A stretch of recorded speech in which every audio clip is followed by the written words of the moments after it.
All right, so we're here today to interview a new friend of ours, Matrice, who spent 8.5 years in the San Quintin prison system in California. As many of us know, in leftist and communist circles, there's always discussion about the efficacy and the legitimacy of prison and prison reform. And I figured it'd be cool to have a conversation about with somebody, who was actually experienced that, because I think, unfortunately, on the internet and on TikTok, on YouTube, we get a lot of people who, they're good at talking. They're good at talking about books they've read and videos they've seen, but I don't think there's enough conversation that actually takes place with people who've experienced these things. Yeah. So I figured, why don't we just go ahead and have a conversation? So for people who don't know me, my name is Ivan De La Rosa. I'm here on Kollectiv. We run the regular podcast on Fridays and our shows on TikTok, and we're here with our new friend, Matrice. So how you doing, Matrice? I'm doing all right, Cool. just waking up. Yeah, me too. I work nights, so I had to crawl out of bed. I was like, I gotta go talk to this guy and have a good conversation with him. So I'm a little sleepy. I got the energy drink, but I think we'll get into it. Why don't you tell us a little bit, just like about yourself, your background, maybe what it was like growing up, how you ended up in the situation you did end up, and we go from there. Well, my background, well, that's kind of a loaded question and answer. I'll just keep it simple. I just come from a pretty crazy family. Childhood was kind of bad. It's not as worse as other people, but it's worse than a lot of other people. Mother wasn't around, right around, doing her thing, whatever, getting high or whatever. And my father had mental illness. He did try a little bit, but by the time I got to like right before junior high or something, I kind of like gave up on trying to do anything positive or whatever. So I started messing up in and out of juvenile hall.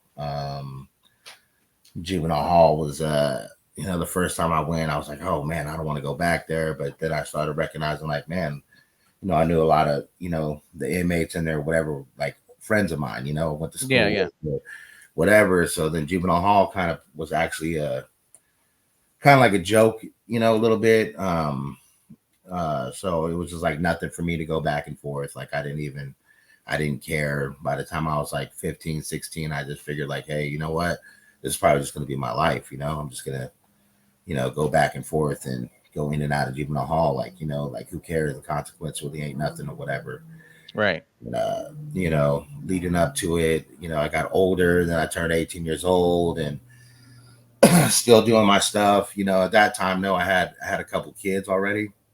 I had a couple sons, and I was still running around doing stupid stuff. As soon as I turned 18, caught a new case, a theft case, simple assault, test them with the JCPenney security, whatever, trying to steal stuff out of there.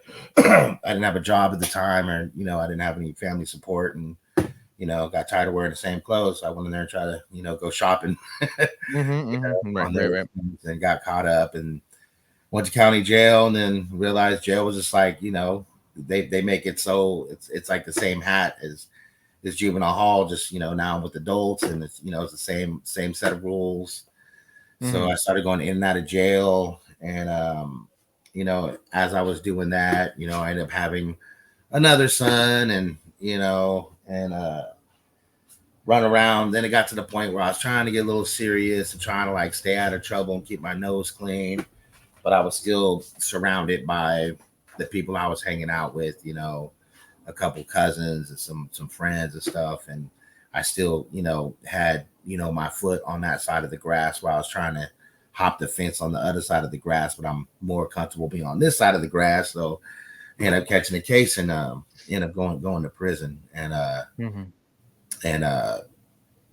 we went to prison on some real, like, just lollipop BS, basically, but it was election year, and I showed up with the same person I've been getting in trouble with.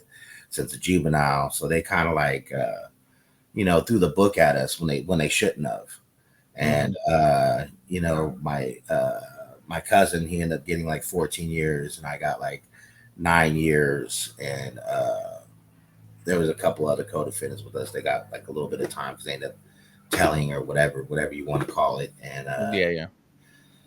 I don't know.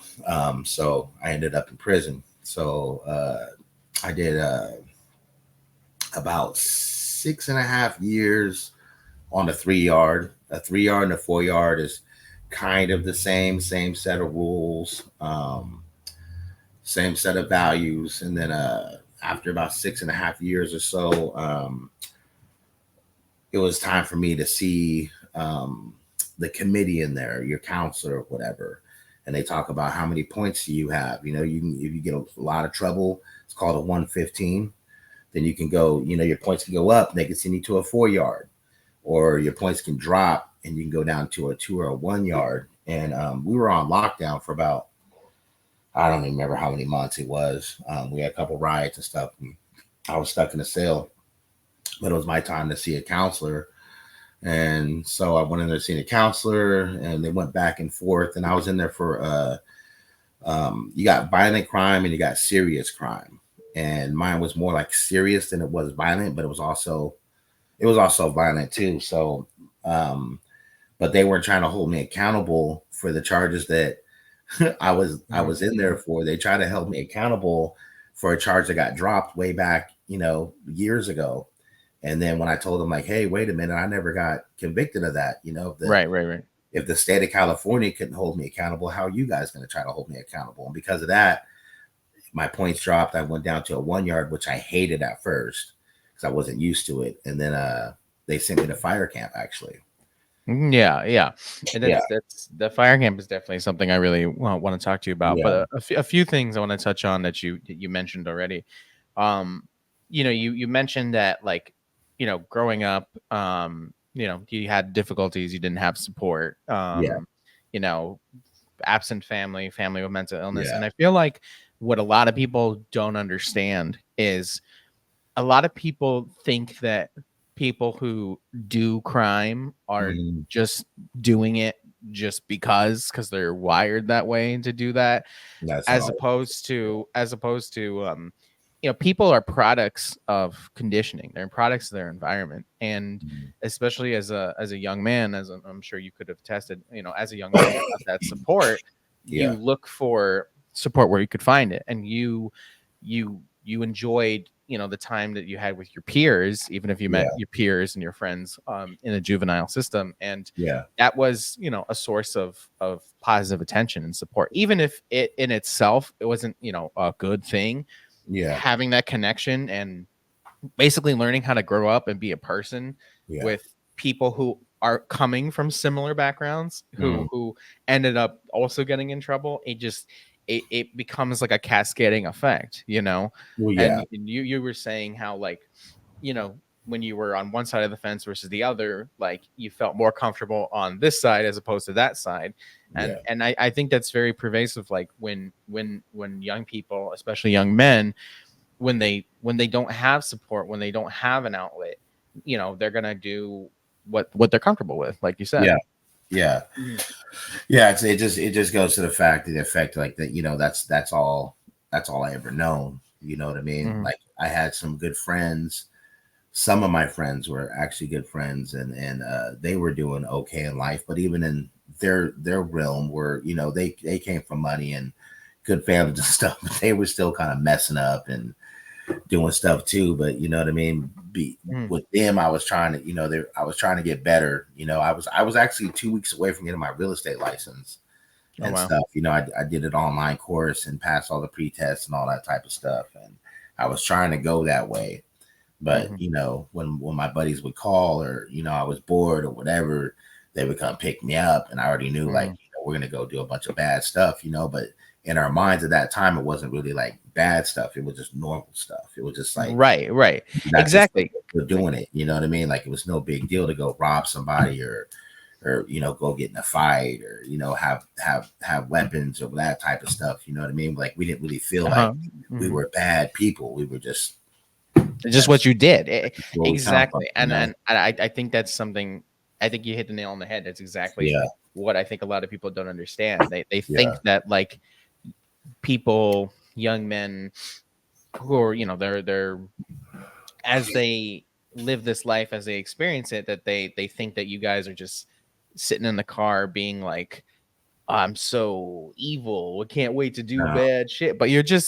just living the life that you know Well, you yeah, know you kind of get thrown. Some of us kind of get like thrown into it. Like there's like, yes, there is options. You know what I mean? There's decisions you make. You know what I mean? You can make a good one or a bad one. But sometimes it's just like, I don't even know how to say it. It's like a mental thing. Like you just know which direction you're gonna go, and you just go with that direction. And when you don't have too many options, you don't have too much Mhm. support, and people are already looking at you, whether it be the way you look or your skin tone or Mhm. who you hanging with or what your family is, what you come from, like it's like you're already like kind of like prone to be a certain way, whether you want to or not. You know what I mean? Because there's a lot of people that they get in trouble and do stuff in life. And like some of those people I've met along the way during that path that I used to go on, I met some of the smartest people I've ever met in my life, and it's just, so much potential and stuff. But sometimes the weight and the gravity of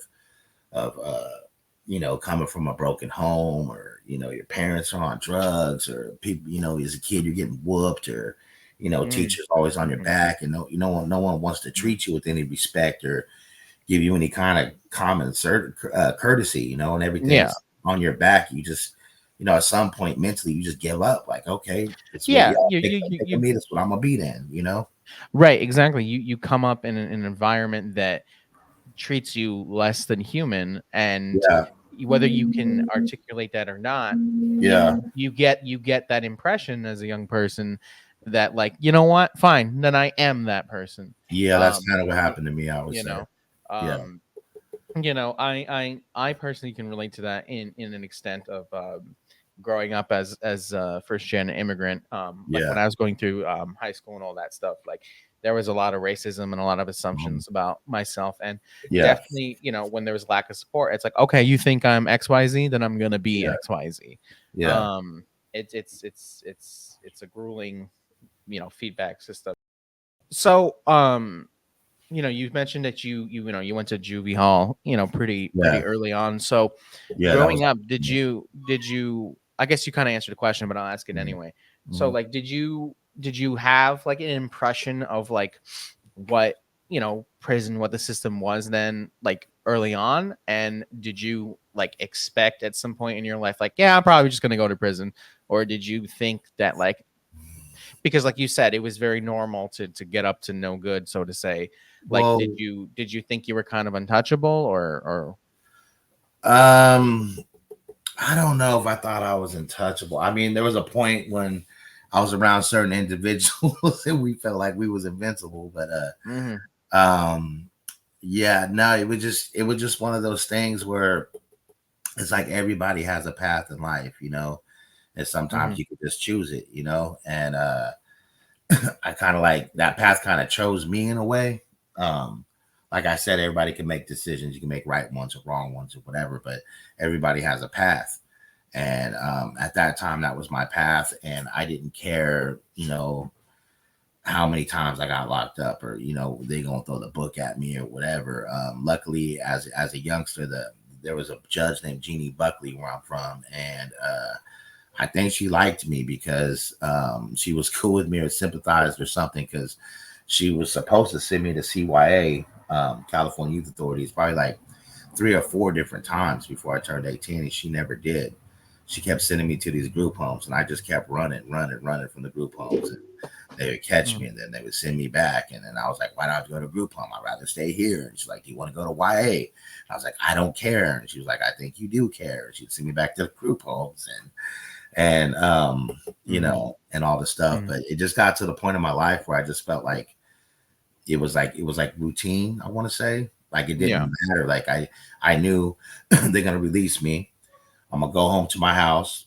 My father's gonna be upset. He's gonna beat the shit out of me. I don't know, I can cuss or whatever, You but can, yeah, it's yeah, fine. he's gonna beat the shit out of me, right? Which now that I'm older, I can see why he wanted to. Mhm. But back then he would beat Mhm. the shit out of me. And then he would go to sleep. He'd work in San Francisco or the city or whatever to go to work, and then he would leave like 4 in the morning. So by the time I wake up 7 or 8, I'm supposed to go to school. Instead, I take off running, and then I'll call my buddy the first day. The first night, the first morning I'm out. I'm already on the run. Already violated my probation. I'm on the run. I'm gonna call my buddies up. They're gonna come pick me up, and I'm gonna start cracking 40s and smoking weed and doing my thing or whatever. So, but that was like normal. It wasn't like I didn't feel like, oh man, I'm breaking the law or I'm a bad. I was just like, this is normal. You know what I mean? Like this is it's my routine. This is like what? Yeah, exactly. Like, why am I going to go to school? Why am I going to go do this or try to be positive? Like nobody gives a fuck. You know what I mean? Like they don't even want to see me at school anyways. Like there's nothing. Like I don't give a fuck. Like whatever. I'm just going to do me. When I was going back to like when I was in high school, and I remember like the bad kids, and kids acting up or giving the teacher a lot of shit or whatever. I remember like thinking, and it confirmed later, that like a lot of these kids just felt that way and acted that way because they felt such a sense of hopelessness. And again, maybe as young adults, as basically children, like who may not have the ability to really articulate or express that, like they're but they feel that like a sense of like nobody cares about me, so kind of a little bit like that. Damn, I thought it came back to me while we were talking and then it left, but it will come back. So when you got the when you were now I remember what I wanted to say. So when you were saying that when you met with your counselors, right, and they were trying to bring up the charge that was I don't know if the right term is dismissed by the state of California, and you had to basically defend yourself and be like that's nothing. That really sticks out to me because like you had the wherewithal to be like no that's not the case. And it makes me wonder if how often something like that has happened. And like I'm sure it's emotional and it's the adrenaline's pumping when you're talking to these people who basically decide your fate. So like let's say you're fight or flight. So like let's say you're you're so in the zone and they're bringing up a charge that was already dismissed and you don't even really hear what they're saying. Like how often have people ended up maybe doing more time or not getting moved from yard to yard because they literally were like at a heightened state or maybe didn't even fully understand the conversation and then ended up having to do more time for a charge that the state had already dismissed. Well, it's like when you're in a inmate, convict, whatever you want to call yourself, right? When you're locked up in the CDC system or whatever, right? You're just money, bro. Like they don't, you know what I mean? Like they don't give one fuck about about you or what you're doing or whatever. And in a way, I don't really expect them to either, But at the same time, like they, you know what I mean? Like I really don't feel like how they be doing like lifers. You know what I'm saying? Like someone who has life, will go to prison with a life sentence, right? Say they got 25 to life or 19, 15 to life or whatever, right? And then, they go in there and they're like, the first year or two, they see a counselor and they're like, okay, come back to me and have this education done. And, don't get no write-ups, which is a 115 in prison, right? Don't get no write-ups. Don't do this wooty wooty, right? We'll see you in 10 years or 19 years or 15, 12, 11 years, right? And then you're a lifer and you go, okay, well, fuck, man, I'm trying to get out one day, And so they do that. They'll go get their education. They'll go do what they're supposed to do. They'll keep their nose clean. 115s didn't get caught for this or that or whatever they're doing. Then they go see the counselor, a parole hearing or just a counseling meeting to see how they're doing or whatever. And then they'll be like, oh, I see you didn't get no 115s. I seen you did this and this and this. And the inmate sitting there, like, oh yeah, I didn't get no 115s this whole time. 11 years, we'll do over 19 years. And they're just like, you know what? You're manipulating the system. There's no way you couldn't get a 115. You're a manipulator. Boom, and they deny everything. You know what I'm saying? So it's just like that's kind of how it is in the prison system. Like you have to be able to manipulate yourself. You have to be able to wiggle yourself. Like it's finesse. You have to finesse and be able to do and know who to talk to, who not to talk to, and you know what I'm saying. Like when I was in there, I didn't. I didn't talk to the police. I didn't talk to the counselors. I didn't really talk to nobody, man. Like I had like I was cool with everybody, like everybody, even different races and stuff. Like I was kind of cool with, because I had a lot of jokes and I would laugh a lot, and you know what I mean. I didn't come into prison like my chest out, like, you know, I'm RoboCop convict and I'm hardcore. Like I wasn't impressed by like all the stuff in prison. Like a lot of people go to prison, they get like, you know, they seen too many movies or heard too many rap songs or whatever, and they go to prison like, oh man, I'm in prison. They get all inflamed and enthrall themselves into that shit. And I didn't. I had like a group of like 5, 6 good buddies of mine that I worked out with or played chess or games with. I did a lot of I went to church in there a lot, and I did a lot of educational, and I did a lot of working out, and I did a lot of chess, and I wrote books. I even got something patent, an idea of mine. I got a patent on it, and you know, I just stayed doing that type of stuff, just forward progress, right? Because after about five years in there, I get tired of even the inmates. So like, you know what I mean? And everybody kind of knew that about me too.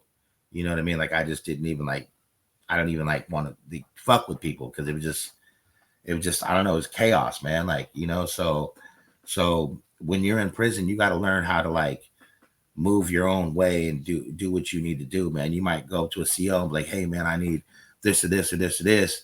And that CO is like, oh no, you can't go back to your room, or you can't woo woo. Then 5 minutes later, you go talk to another CO, and they'll open the door, or they'll do what you need to do. Or you can, you know what I mean? You have to know how to wiggle, you know, when you're up in there, you know what I mean? So Yeah. that's kind of like how it is. So those counselors, they don't give one fuck about you, man. They just read some paperwork and they make a decision to do what they want to do, you know? Yeah, that reminds me. I don't know if Ash told you. But like what I do for work is I'm a nurse, Oh, and nice. that there's a lot of similarities in like what you said, where you're saying like you know, you're just money, you're a commodity, you're a product. Yeah. Yeah. And I definitely see a lot of a similar attitude in the medical field, where like Mhm. maybe someone's ready for discharge, or someone, you know, requires a little extra, you know, evaluation or what, however, and depending on insurance, depending on doctors, you know, either you can just get denied, or you don't get the help you need, or, you Yeah. know, oh, we can keep him here for another week, we can run all kinds of tests and make a bunch of money. Like, you know, Yeah. it's all about dollars. It's all about the commodity, what they can make, what the system, what the corporation, what the state can make off of you. Yeah. um Yeah. for Yeah. sure. So you know, you're saying that like you know, you got into like the habit of just doing you. You know, you learn how Yeah. to finesse, you learn how to basically pilot yourself. Yeah. um did you see like a lot of guys who just never figured that out, who just couldn't ride their own wave, so to say? Yeah, I've seen people pretty much lose their mental state in there. And it's crazy too, because it also kind of depends on which prison you go to, Mm-hmm. right? So like the yard I went on, when I first got there, it was what we would call wide open. You know, there was a lot of there was a whole building. It was just for lifers. There was a lot of lifers there, and the yard was like pretty much it was kind of kicked back at first. You know, when I got there, and you know, so when you get to a prison yard where it's kind of like everyone's programming a little bit, you know what Mm-hmm. I mean? You can wiggle different. You know what I mean? Yeah. Other like if you end up like at Pelican Bay or High Desert or something like that, with, you know, on the 4 yard, the 180, whatever, you know what I mean? Then you just, you know, you're just in a straight war zone right from the gate, you know. And luckily for me, when I showed up to the yard I was on, you know what I mean, any prison yard can be a war zone, right? Like anywhere, even on, you know, the lower yards or whatever. But when I showed up, it was wide open. You know what I mean? Everybody was programming and stuff, you know. So being in that environment kind of allowed me to wiggle and do me. I mean, I would do me no matter what yard I'm on, right? I'd figure it out to do me. You know what I mean? And Mm-hmm. Right. not let the system do me. You know what I mean? So, um, but yeah, there's a lot of people in there that man, they lose their shit, man. A lot of people will pay attention to what's going on in the outside world, like, you know, they'll be on that phone stressing. or they'll be standing by their cell door waiting for that mail or that package, or they need that visit, and they'll sit there and just stress themselves out, like, oh man, wonder what my girl's doing, my wife's doing, ooh, or oh man, my kids, or this that, and if you know, like men, like prison people watch these movies and hear these rap songs and stuff, right? And I've said this a million times, like prison is more like it's 90%. You still there, Ivan? Yep. Just I'm Oh, moving this cat because oh, he's okay, being for annoying, sure. but I'm listening to you. Yep. Yeah, no, prison is like is 90% mental and 10% physical, man. You have to have a strong mental when you're in there. Otherwise, you can go nuts, or you can fall in doing the wrong stuff. You know what I mean? Like you have to have a strong mental to survive any prison that you're in, man. Because the COs don't care. You know, they kind of promote all the stuff they say they're not about. Like they Yeah, kind of that promote stuff. racism and Oh yeah. segregation and all that type of stuff, man. Like they kind of promote it, and you got inmates in there. The main thing in prison is respect. At least in California, I don't know about other states, but in California, respect is like the main rule, right? It doesn't matter if you're a racist white dude, or you're part of a black gang, or you're a Crip, you're a Blood, or you're a Mexican gang, or this or that, or whatever. The main rule is respect. Everybody has to respect everybody. You know what I mean? Like that's just, you may not have to, you don't have to like their beliefs or whatever, but you just have to have respect, man. And that's like the main rule in prison is respect Mhm, mhm. above everything. Even with the police, they have to. You can show them respect, but they need to show you respect too. You know what I mean? Or they Yeah. get sons. You know what I mean? So Yeah. that's Yeah. just the way it is. At least that was my experience. You know? Yeah. It just makes me think about, because like as you're saying, and just your general vibe, like you seem like somebody who very much like your ability to think like socially Yeah, and navigate yourself through these situations, like yeah, you were pretty well equipped to take care of yourself. But it makes me think about a lot of people who I've met in my life who don't really think that way. yeah, And it makes me think about like probably how unfortunate it's probably happened for over 100 years now, where some young guy goes to prison for doing something stupid or yeah, getting blamed for something stupid, yeah, and they don't know how to finesse, and then they end up in this place that they don't yeah, really understand, and then they lose their shit, and then they basically have, they lose their mental, and then they probably end up doing something stupid in prison, and then it just, they're there forever basically. yeah. That happens. That does Hmm. happen. You know. Hmm. Um, there's a lot of things that don't happen in prison too. Like when I came home, everybody was making jokes, or they were like trying to like ask me, about like prison and all that type of stuff. And that doesn't really, at least the prison I was at, that doesn't really happen like that. You know what I mean? Like there's a lot of things that you'll see, like either social media talking about it, or movies, songs, and that type of stuff. And it's really Hmm. not like that. Like when you're doing a lot of time in prison, like you know what I mean. Like to me, I did a lot of time, but that's it was my first time and my only time going to prison. I'm done with that shit. But Hmm. my time's like a drop in the bucket compared to a lot of people that I was doing time with, right? And they're doing way more time than I'm doing. But yeah, you just gotta have a strong mental when you're in there. You gotta be able to peep your environment, read the yard, just read everybody you talk to. You know what I mean? Like you always have to be on your toes, man. And if you're not on your toes and you're like, looking around, you don't know what to do or whatever, you could fall around, fall down in the wrong rabbit hole with, a group of individuals that they're either trying to use you, or you know Hmm. what I mean, or use you Hmm. as a crash dummy. You know what I mean? Or Yeah. there's just so much in there, man. But when I went in there, I was already like not like mentally prepared for prison, because when I first stepped in prison, I went to San Quintin was reception, and that was like a whole different world. Like the Hmm. values and morals and everything you once had is just that's gone. There's a set Hmm. of rules, and you follow those. You know what I mean? And but still, it's like being able to have a strong mental. You can kind of like see through the bullshit. You know what I mean? Like, them dudes in there, they're just like you or me or whatever. You know what I mean? You got to have common sense and know what to do and what not to do, man, and you can survive in there, man. But the police don't make it no better. The laws are completely against you. Like, you know what I mean? Like, you have to know, like, your hand, the cards you're dealt are fucked. They're a losing deck. You know what I mean? A losing hand, but you can still manipulate it so you can survive through it. You know what I mean? With Hmm. the cards you're given, you got to know, what cards to play and when to play them and when not to Right, play right, 'em, you know? right.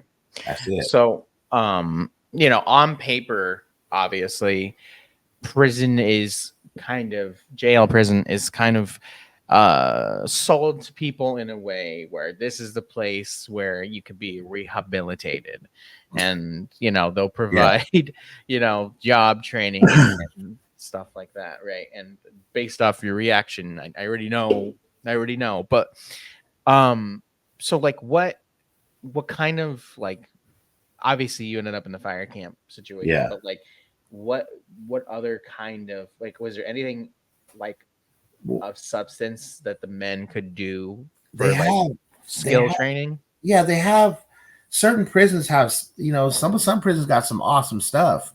And the prison I was in, was like a fire camp prison. You know what I mean? You got Jamestown, and you got where I was at, and then, down south they have certain prisons that, do certain stuff. You know what I mean? Like, you have some prisons, they will do license plates. Some prisons like San Quintin, they got a whole bunch of stuff you can do in there and stuff. The thing Hmm. is that you have to want it. Like, you know what I Hmm. mean? They'll offer it and be like, hey, you can sign up for this, wooty wooty whoop. But it's really just on you, man. Like, it depends on how bad you want it. If you want to self-educate yourself, or if you want to do something, like, what I mean, they don't care if you're just a dummy on the yard running around, drinking Pruno, getting in fights and going to the hole and all that type of stuff. Like, the more craziness that happens in prisons, the more riots, the more, they can keep the inmates at each other instead of at them. Like, it's more better for them, you know what I mean? And the more craziness that happens in there, the more they can tell the public, like, oh man, this is going on with you. So they need prisons. They Need need money COs. and They raises and need stuff. this. This is like a good thing, but it's really not, man. It's all profit. Like, the people who own prisons, it's not the government, man. It's not Yeah, the it's state. private It's companies. it's Yeah. private entities, man. And I mean, they're federally regulated. There's rules and regulations they have to run those things, but Yeah. it's all a numbers game, man. When you go Yeah. in there and you have your CDC number and stuff, that's just that's a ticket for them. That's money. You know what I mean? Like, that's all Mm. you are. You're a cash cow. They figure the state sent you here, so, fuck it. We're gonna make money off you. You can go be a dummy. You could be smart. You could be religious. You could do this and that. You could be all you want to be in there. You know what I mean? You make your own Mm. path. That's it. Yeah. Yeah. Yeah, Yeah. You say that, like you got to want it, to yeah, pursue that education and those skills. And yeah, it, to me, it reminds me of what you were saying in the beginning, where, like, if you're kind of stuck in this loop of thinking, this loop of trouble, yeah, again, how many guys who could have, if the people who ran these prisons actually gave a shit and could be like, what, this guy needs a push to do some education or for some job training or whatever. But they're not, there's no incentive to do that. There's no incentive to promote inmates to pursue education, to pursue certain trainings or whatever. So, like you said, like, you could just be in the yard, doing whatever, getting all kinds of trouble. It doesn't yeah, make a difference for the company. Well, mhm, maybe it actually does, because the company would rather you be doing nothing in order to make that profit. yeah. They keep their thumb on you. I mean, there's like some things have incentives. Like, when you go to fire camp, when you go to fire camp, right? And you're a low risk inmate, or you're there with not a serious or a violent crime, right? You're there for theft or drugs or whatever you go there for, right? And you go to fire camp, and say you show up with halftime. When you go to fire camp, then you're only doing 35% of your time. Mm-hmm. So that's an incentive. But someone like me who goes there with 85%, I don't get no time off. I'm still doing the same amount of time. Yeah. You know what I mean? But it's a little bit, I guess, better time. You know what I mean? Like it's not like you're in a cell or whatever, which was weird for me because I felt more comfortable being in a cell with my TV and my radio and you know what I mean, my Mm-hmm. laundry line, and I felt like more comfortable. I felt like people understood respect a little more, and there was like what I mean, like people knew how to do their time because you go to some of them lower yards, it's just like being in a juvenile hall or a county jail. And, people they're not doing the time um, like you would on a 4 or 3 yard. But that's just a see that right there. That's a messed up way of thinking too. You know what I mean? Because like at first when I went down to the lower yard before they sent me over to the fire camp, right? Because I went there to go to the fire camp, you still sit on the yard for a while. And when I first got there, I was like, oh man, these guys are clowns. Like, like I hated it. Like I wanted to get in trouble, so they send me back up to the 3 yard, like Mm-hmm. at first. And then after being there, at that time I was probably down for about 6 years or so. I was probably already down. And I realized, wait a minute, I can do me. Like there ain't the pressures aren't here like they were on the 3 yard. You know what I mean? Like it was just like, oh, I can just come out and like I don't have to talk to nobody. Like I don't even have to be cool with nobody, like nothing. I can just really go out and work out and like do my own program. You're like, what I mean? I don't have to worry about the inmate, none. I can just do me. I can wiggle easier here. So I kind of started to enjoy it a little bit versus where I came from in the same on the same property, same prison property. But um it's just the only incentive I saw was just like with the fire camp, or they had college courses. Mm. Maybe the prison doesn't give you any incentives, but the incentives for yourself. So when you come home, you have a degree, or you're working Yeah. on a degree, or you know what I mean, or that for yourself. That means again, you have to like want it for yourself. You know what I mean? If you want to learn something or do something, you have to learn it for yourself. You know what I mean? Just like the idea I got patent when I was in there, right? I learned that I found a book in the prison library. I made sure it was up to date, and I followed the steps, and I got something patent. You know what I mean? Like I wrote a book Mhm. when I was in there. There's stuff you can do for yourself, but there ain't too many things that the prison's offering for incentive. You know what I mean? Like they rather have their thumb on your back. They want For you sure. broken down. They want you, upset. They want you fighting. They want you in that prison. They want you to depend on. They want you so broken down that you depend on them for everything. You know what I Mm-hmm. mean? For your food, for your meals, for can I use the bathroom, for laundry, for clothes. They want you to depend all the way on them. They want your spirit, your mental. They want everything. They want you broke down, man. You know what I'm saying? And some people do. They get to that point. I never will. I never would. And I never will. You know what I mean? Mm-hmm. Like I Mm-hmm. feel like I'm too mentally strong for that. Maybe because I've been getting locked up since a youth or whatever. I don't know, but Mm-hmm. I wouldn't. I'm not gonna go for that. Yeah. Yeah. No, it's really, really good insight. Yeah. So explain to me. I have a better idea. So Yeah. explain like what is fire camp, and how did that work? How did you get involved in that? Man, fire camp was like a movie, bro. Like I don't know. You get sent down. Your points have to drop to get to a level 1 or a level 2 yard. Man, we were having on the 3 yard. We're having so many. The yard got messed up. It was wide open for the first couple of years I was there, and then people from a prison next to us from a 4 yard came over, and like everything started to rock like we were back on a 4 yard. Like everybody was on a four. I never been to a 4 yard, but it was rocking like a 4 yard. The 3 yard was already kind of tense, but then it just got Mm-hmm. worse. People points drop and they come to a 3 yard, right? So things get intense, a lot of riots, fights, cell fights, all that type of stuff, right, going on. So that was all happening on the yard I was on for a minute, which was kind of messed up because the yard was actually kind of cool at first. Um, but anyways, you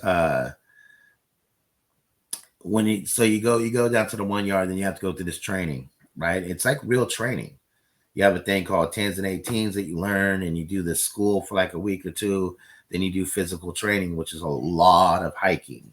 Mhm. running, burpees, all these type of stuff, and you do a lot of hiking, like real, like in the mountains, like we were just, man, in the snow. You have to keep a dime, and you learn all this training and stuff. And basically, when you go out and fight fires, like when you finally go to like a campaign and you fighting fires, the inmates are doing like the hardest work in there, in my opinion. Like when they show the news and they're like, "Oh, forest fire is happening," then they'll show Yeah. like, yeah, the captain's talking. Most of this a lot of them captains and stuff. I mean, I'm not saying they don't fight fires, they don't do nothing, but they're standing by the hoses. They're standing by the engine running, or they're just walking around checking stuff or talking on the walkie-talkie stuff.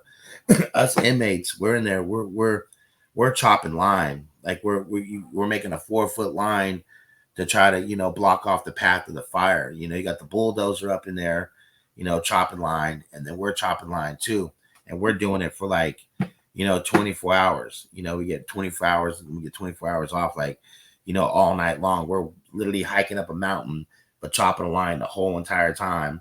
Then you sit on the mountain, after you're sweaty and stuff, you're wearing 2 layers of clothes, right? Your inmate clothes and then the fire clothes over that. And you're chopping line, and then at night you're sleeping on the line, making sure there's no flare-ups or nothing like that type of stuff. And then after that you come back down the mountain and you take a break, and another fire crew go up there and do the line of stuff. But I was on some pretty big campaigns, man. Some pretty freaking crazy ones, man. I even seen a couple fire chiefs fall out, and civilian fire chiefs fall out and have to get helicoptered out. And we had to cut down the trees so the helicopter can come in there. And we're doing a big service, man. But it's just, again, like, when they show the media, they're gonna show like the fire department, like the regular people, Right. The all this pretty stuff, people are the ones yeah, who get the yeah, credit. So it's crazy. how many of you guys in these campaigns were out there? Oh man, it depends on the campaign. Depends on how big the campaign is, because you got northerner fire camps, and there's probably 50, 60, 70 different fire camps all over Northern California. But then you got the ones Southern California. They got a bunch of fire camps too, and then you even got female fire camps. You know what I mean, from north and south too. So there's a lot. The last campaign I went on, there was probably about 10 to 15 different fire crews from different prisons and stuff that were there. You know what I mean? In Marysville, there was a huge fire in Yuba City or whatever, or Mm. Yuba County or whatever, wherever Marysville is or whatever. You, Yeah. you just go to the fairgrounds, and like it's a big campaign because they got food and they got showers and bathrooms and fire engines and fire crews, and everyone's walking single file line. There's police there, and it's like crazy. And you go up into these fires. We was doing a fire, and that was the first time in my life ever being in the air in any kind of machinery. And we had to we had to jump into a helicopter and getting flown in. Jesus. Yeah, and then I remember telling the chief, like, "Hey man, I'm not doing that." And he was like, "What?" I'm like, "Well, all these guys right here are getting 35% of their time. I get 85% of my time. I don't give a fuck. Like, I don't care. I'm not jumping in that damn it." But there was no, where else would I go? You know what I mean? So, Right. so I jumped on the Right. helicopter and they flew us right into the heart of the fire. And we're in there chopping line, and then the airplane's coming over, dropping that red retardant. We had to get down with their hands over our head and our feet, and Hmm. let drop. And as soon as it drops, jump back up, start cutting line, and oh my god, it was like a movie. Like it was like literally like a real movie, man. Like it was crazy. But yeah, Yeah, it sounds like it. it was our I lives. don't like flying, so I Yeah, imagine a helicopter situation yeah, is pretty crazy. yeah. Yeah. That was nuts. It was only a quick one, but still, that was nuts. I'll never forget that. But yeah. Hmm. So for clarification, so like did you choose to do the fire camp, or did they just told you? Um, when my points dropped, we're on the 3 yard, and we was on lockdown for a long, long time, right? I'm black, right? Well, I'm black and white, but I run with the blacks, right? I can't look someone in the face like I'm German, Right, they don't, right. I'm You're black, right? black. All Right. my life, right? So I run with the blacks, and we got into it with the South Side Mexicans or whatever you want to call them in there, right? That's like That's the hugest. Our rival is the Southside Mexicans and then whatever.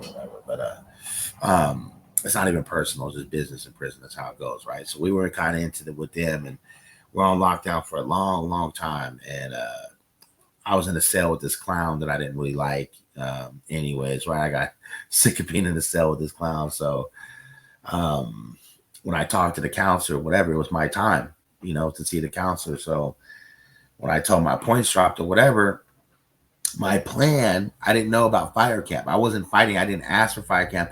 I didn't even think they let me go because I'm in there for serious and violence, right? They're not supposed to let those people go to fire camp, right? So when I was in there, I wasn't even knowing, what I was going to do or what avenue I was going to take or what was going to transpire for me. But when they brought up this case in 98, I'm like, no, man, in 98, I beat that. They're like, well, it was a serious case. I don't really care. I was put on the podcast, whatever. It was a shooting case, right? No one got killed in that. It was just a shooting case. And, that got dropped. You know what I mean? So I told them, like, then it got to a point where I wasn't even tripping on, you know what I mean? Like, if I'm going to go to where my point's going to drop, just the point, like, you guys are saying that to me, like, no, that's wrong. Right. I'm always, you're in that mind state where you got to fight all the time. So now I'm in a fight with these guys because you're trying to hold me accountable for something I shouldn't be held accountable for. So when they sent me down to the lower yard, my plan was go down there and just, chill for a couple of weeks. I'll get in a fight or, purposely, get in trouble. And then they'll send me back up. When I come back up, the yard will be open. It'll be back to program. I was thinking I could pull one of those off. But once you're committed to going to fire camp, and if they see you fit to go to a fire camp and you can pass all the training stuff, it's hard to actually get out of that program. I tried several times actually to get out of the fire program, and they weren't having it. I mean, it's virtually free labor for them, Well, yeah, you guys in this dangerous ass situation. So yeah, no, they're not going to want you to stop. Yeah, that. I tried. Yeah. I really did try, but it didn't work. I faked an injury and all kinds of stuff, and they're just like, "Oh yeah, no, heal up and go back." Like that's how it was. So when you were done with your time, did you try to be a firefighter in on the outside? I've talked to them about it, and I've heard of other inmates actually going to do that. To this day, I probably still. Well, I don't know. I'm a little older now, and I've gained all my weight back and stuff. Not fit like I used to be. I've actually talked about it, and I have heard at first, like when I first got out, I think I could have, but now they don't just have like forest fire and structural fire, what they would call it. It merged together in my area. Yeah. Well, because it merged together, I don't know if they would accept me. You know what I mean? Right. I used to be like, oh no, I just want to do Cal Fire, only Cal Fire, and that would have been an option. But now Cal Fire and the city, the city fire, they're together now. So I don't know. it all merged, right? Mm-hmm. All right. I have two more questions, and then I think we'll wrap. So did you know anyone who had experience in solitary, and what was that like? Solitary is just that's a building you go into, and you're in a cell by yourself. Sometimes you're also in a cell with somebody else. But solitary, you go in a cell by yourself. Sometimes you're just in your boxers. That's all you have. You can get disciplinary food in there too, depending on what your offense was, why you went to the hole. That's what they call it, the hole.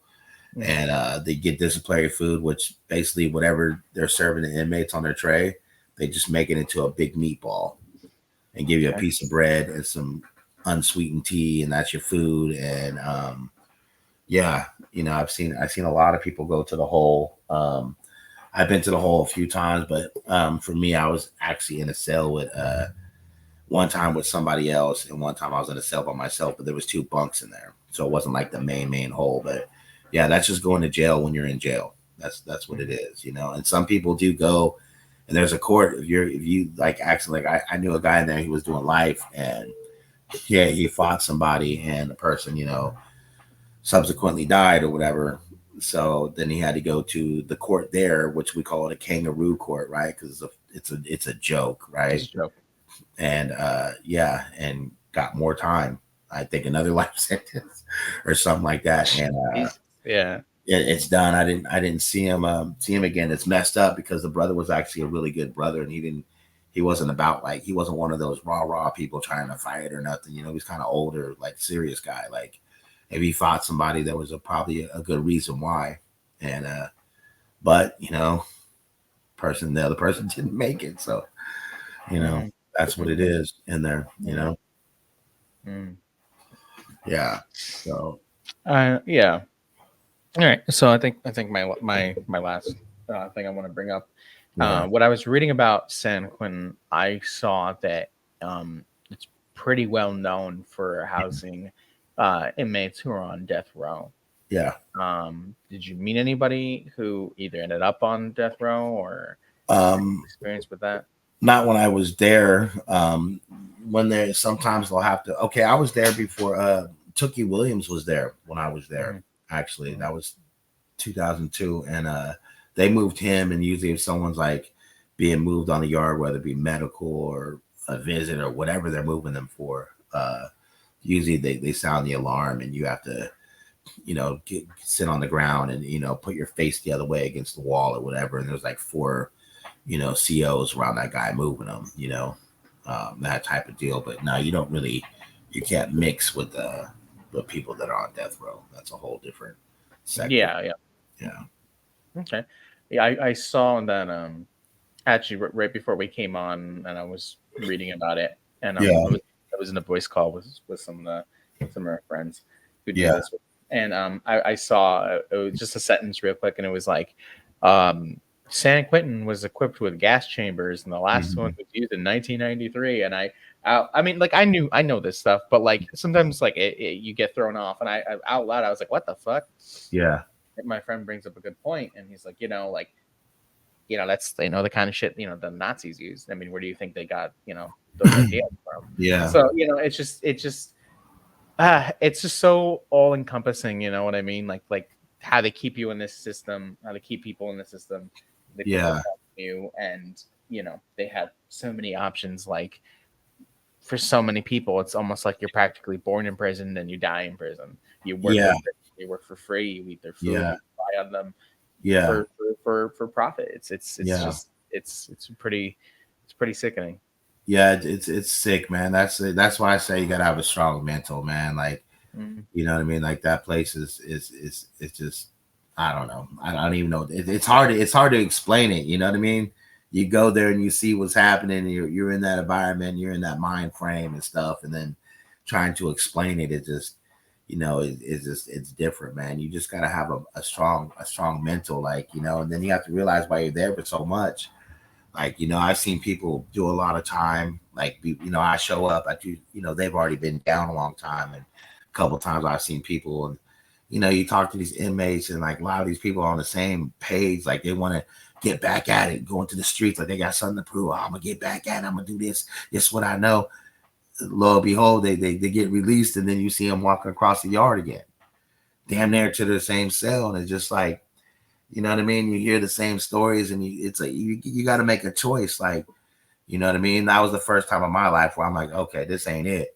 I'm good on this bullshit. You know what I mean? Unless you like looking at, naked men getting out the shower and eating top ramen. If that's your thing, then I guess go to prison. But, it's just a waste of time. You know what I mean? Like you're wasting your time. That's all you're doing. You're in there wasting your time. Nobody gives a fuck. You know what I mean? And you got to find a way to pull yourself out the hole so you don't get dragged in that hole, man. It just, Mhm. but a lot of people, they go to prison, they get like 2 years, 15 months, 3 years, something like that. You know what I mean? Anything under 5 years, it's easy to go back and forth. It becomes a revolving door. You know what I mean? But if you get a little time, I would say 5 years or better. Then it's like, if you're still coming back to prison, then that's a choice you made. You know what I mean? Like, there's nothing in there for me. I'm cool, man. I'm married now. I like women. Like, you know what I'm saying? Like, I like cars. I like making Yeah. money. I like going to the beach. I like spending time with my kids. I like, you know what I Mhm. mean? Like, I don't want to sit on a bunk on a rack telling somebody the same old story over a bowl of top ramen that we threw some cheese in. Like, you Mhm. know, Mhm. it's like, Mhm. what is the point? It don't make you tough or hard or cool. You know what I mean? Just you lost. You know what I mean? You Mhm. lost. So you could have the mind frame of, man, I've been to prison. I'm hard now. I'm gonna hit the streets. I might even go back, and my reputation's booming. You can live like that if you want to, right? But you're just wasting your time. You know what I mean? Mhm. Like you're just Right. wasting your time. So I don't want to waste my time like that no more. It's not Mhm. worth it. You know what I mean? Like, It's a waste of time, and you're making all these people a bunch of money off your back. yeah, making a bunch of money off your back, and you don't know, you can go to prison, get stabbed. You know what I mean? You could die in there. You could do, you know, you catch some more time. You can do whatever. You know what I mean? Like, Mhm. what for what? For what? Right. Right. You know, you heard too many rap songs? Like for Mhm. what? Like what is it? Like a real boss to me is someone out in the streets making moves, getting their money, man. You know Mhm. what I mean? Like that's what it's about, you know. I'd Right. rather chase the bag than chase the top ramen. You know what I'm Sure. saying? Sure. So Yeah. Right. Right. Right. All that's just right. what it is, you know. Mhm. All right. Cool. Well, I appreciate you, coming on and giving me some insight about, your experiences. Yeah, Um, it's not that your situation was cool, but I think it's cool to yeah. have a dialogue about it because, like I No, said, you know what? I value Mhm. my situation. I'm glad that I bumped my head and that I went because it exposed everything to what's really going on. You know, I Mhm. see things differently, but it also made me grow up. You know, what I mean, take my head out my ass a little bit. You know, what I mean, Mhm. to breathe the real air and see what's going on around me, man. Right, right, So you right. know, No, it's good. It's good that you walk yeah, away with insight, yeah, because it's funny because like the beginning of the story started with people stuck in this loop, and then yeah, you're at the end you're talking about people who come back. You see them walking across the yard again, and it's like yeah, you're in the loop. You're stuck in the yeah. loop, Stuck in the loop and and you make never it. get out. But I'm glad you did. So, and we could have this.